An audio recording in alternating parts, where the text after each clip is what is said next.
welcome all to the Plutus IAS. As we have started a series of NCERT, so we have come with yet another chapter of NCERT. I hope that you have revised the previous chapters.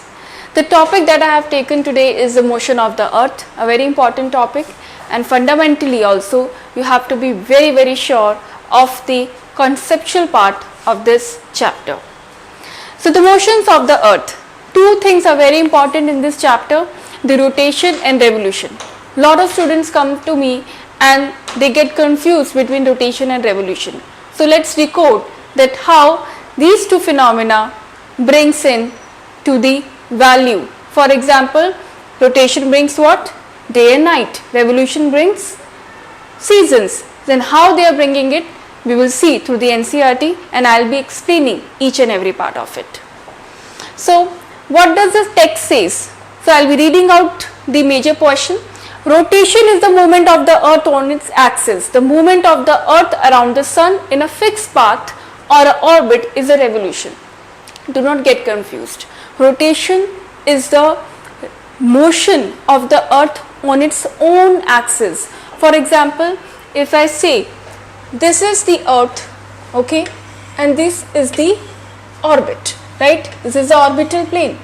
So if the earth is rotating on its own axis, so this is known as what? This is known as rotation.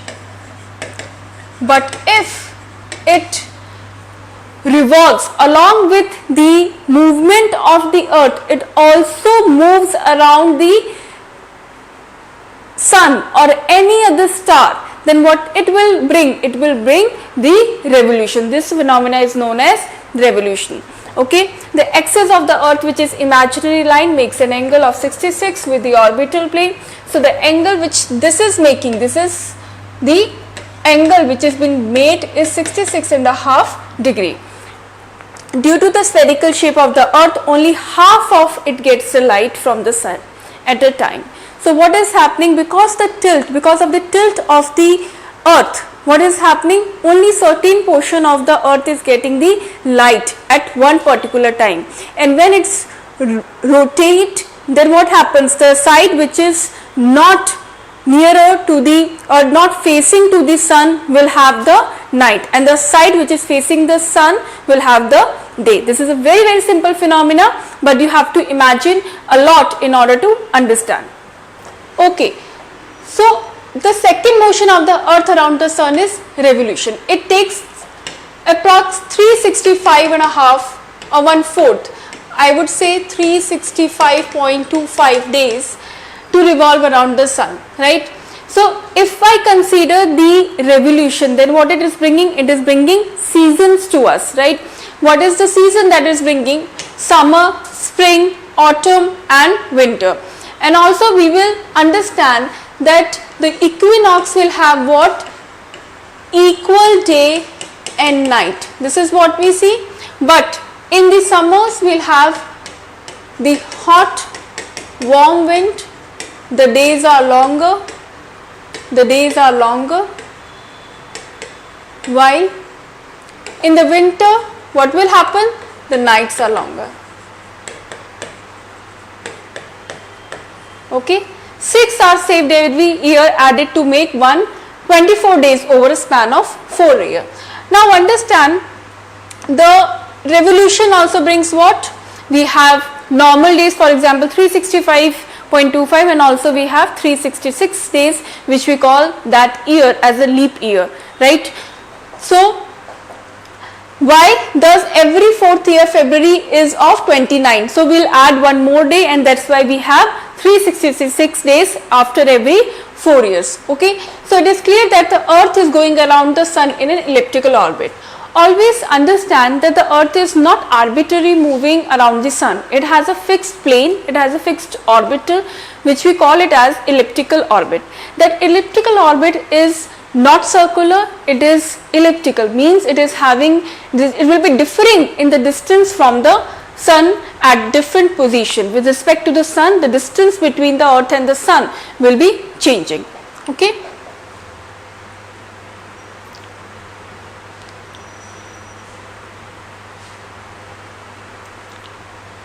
As I have told you that the summer solstice, what we will have in the summers, we will have what? The longest day and the shortest night at these places. So if I talk about the 21st June, alright, from the NCERT we have read the text. Now I will be explaining you in detail what does that all technical terms mean. Okay. So we have seen how we have divided the motions of the earth. We have divided the motions of the earth into two parts, right?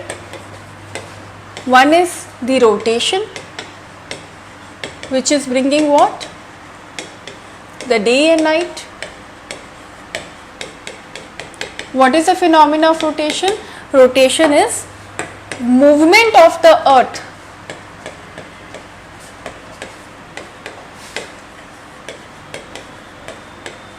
on its own axis, right? From where the word axis is coming? This is the imaginary line, right? So if you have to define axis, so you can define the axis also. Axis is, it is an imaginary line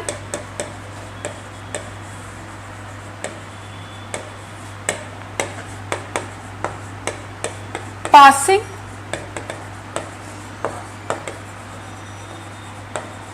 through north and south pole.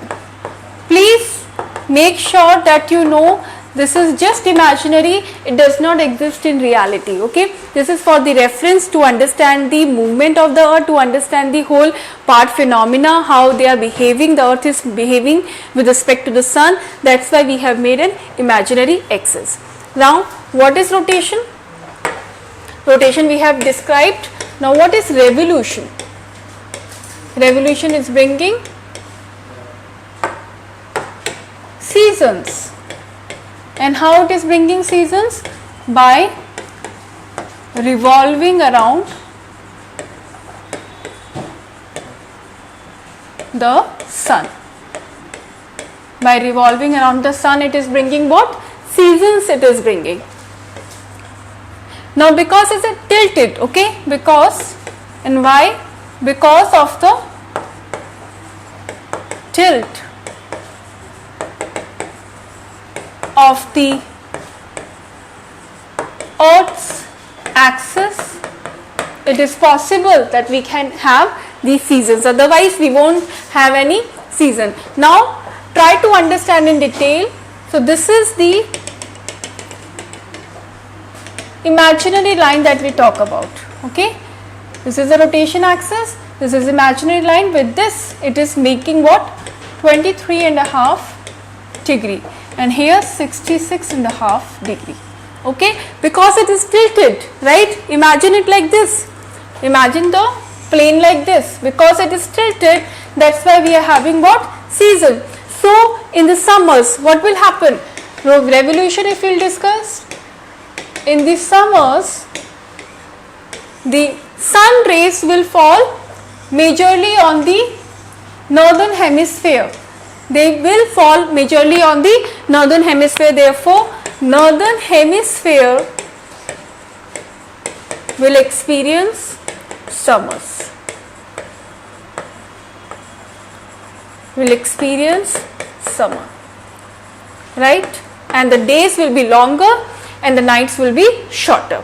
Similarly, if the movement, the orientation of the earth has changed with respect to the sun, then what will happen? If I imagine this sun to be here and earth to be here, right? So this is our imaginary line, this is our plane, 66.5 degree, and here 23. Now the sun rays are falling more on the southern hemisphere, and since it is forming on the southern hemisphere,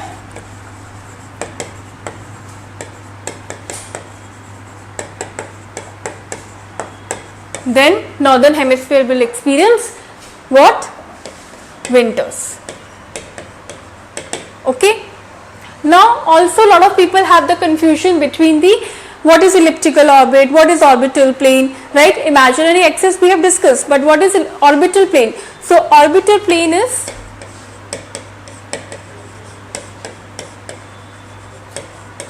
is an imaginary plane.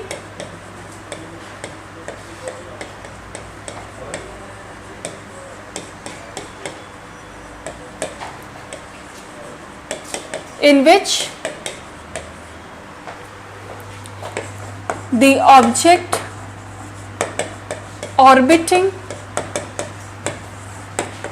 around another object is determined.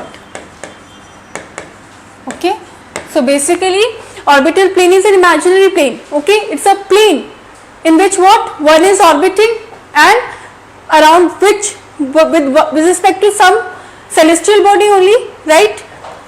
And what is elliptical plane? If you imagine the earth is moving in this plane. The plane of the earth is not circular. If it would have been circular, then the distance from the sun of the earth would have been same everywhere. But since it is elliptical, so the distance of the earth with respect to the sun is not same. It differs, and since it differs, therefore we have a phenomena called apogee, which is the farthest point, and perigee, which is the closest point, right? That's how we have different phenomena. Okay, so with respect to the sun's position, the earth's position with respect to the sun, what we have, different seasons we have. This is what we draw, right? And but this is tilted. These are all tilted. So here what we'll have? We will have summers here, autumn, winter and spring, right? Summer and autumn, winter and spring. So what we'll have here? More of insolation. This we have described, but here we'll have equal day and night. So these two positions of earth with respect to sun is equinox. Okay, we call it as equinox. What is the phenomena? When the day and nights, the duration, the word is duration of the day and nights are same in both of them, right? In autumn and the spring, we call it as equinox. Okay, this brings autumn and this brings spring. In summers, for example, 21st June is the longest day. We will have days, duration of days larger than or more than the duration of night. And winters will have around in near 20th December we'll have the longest night.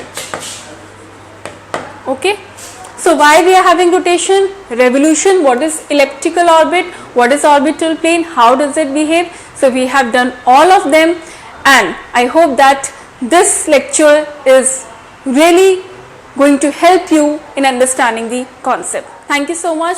Meet you in next lecture.